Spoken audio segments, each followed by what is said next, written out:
మంచి మాటలు ఇప్పుడు బాగా అందరూ కూడా ఈ ఉద్దేశంతో ఉన్న వాళ్ళు ఎక్కువ మంది కనపడుతున్నారు సొసైటీలో. అదేంటంటే చూడండి, చాలా కాలం తర్వాత నలుగురం కలిసినప్పుడు మంచి చెడులు మానేసి అక్కడ లేని మరొకరి గురించి మాట్లాడుకున్నంత కాలం ఎవరు బాగుపడు. వాళ్ళు కలిసిన వెంటనే బాగున్నావా, మనం కలిసి ఎన్ని రోజులైంది అని అప్పటి ఏమన్నా స్వీట్ మెమరీస్ ఉంటే జ్ఞాపకం చేసుకోవడానికి ప్రయత్నించండి. కానీ అయ్యో అది రాలేదు, అది ఇట్లుందంటే నేను వేరేటోళ్ళ గురించి ఎప్పుడు మాట్లాడకండి. మీ ఎదురుగుండా ఉన్న వాళ్ళతోటే మనస్తృప్తిగా మాట్లాడి మీ లైఫ్ స్పాన్ను పెంచుకోవడానికి ప్రయత్నం చేయండి ఫ్రెండ్స్.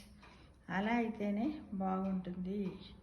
ఇక గొప్ప గొప్ప వాళ్ళ పరిచయాన్ని కోరుకుంటారు, కానీ కానీ కానీ దగ్గరి వాళ్ళు గొప్ప వాళ్ళైతే ఓర్చుకోలేరు కొందరు. చూడండి, లేని వాళ్ళ గురించి మాట్లాడుతూ ఉంటాం, అలానే గొప్ప గొప్ప వాళ్ళ పరిచయాన్ని కోరుకుంటే వాళ్ళతో పరిచయం చేసుకోవాలి, చాలా పనులు అయితే అనేది ఒక అలాంటిది పెట్టుకొని అది చేస్తారు. కానీ దగ్గరి వాళ్ళు గొప్ప వాళ్ళు అయితే ఓర్చుకోలేరు కొంతమంది.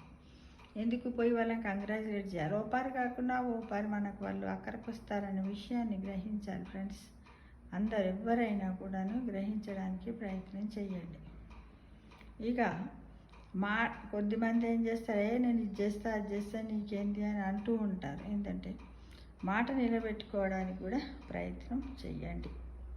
నేను ఇది చేస్తా అది చేస్తా, ఒక మాట మాట్లాడినామంటే ఆ మాట నెరవేరుతుందా లేదా, ఆ మాట నేను మాట్లాడవచ్చా లేదా అనే విషయాన్ని 1కి 4 సార్లు అవగాహన చేసుకున్న తర్వాతనే మాట్లాడండి. మీరు మాట్లాడే ప్రతి మాట నలుగురికి ఉపయోగకరంగా ఉండాలి, కానీ నలుగురిని బాధ పెట్టేటట్లు, కించపరిచేటట్లు, సమాజానికి అదొక వేరే దారి పెడదారి పట్టకుండా ఉండదు ఫ్రెండ్స్. అదనమాట.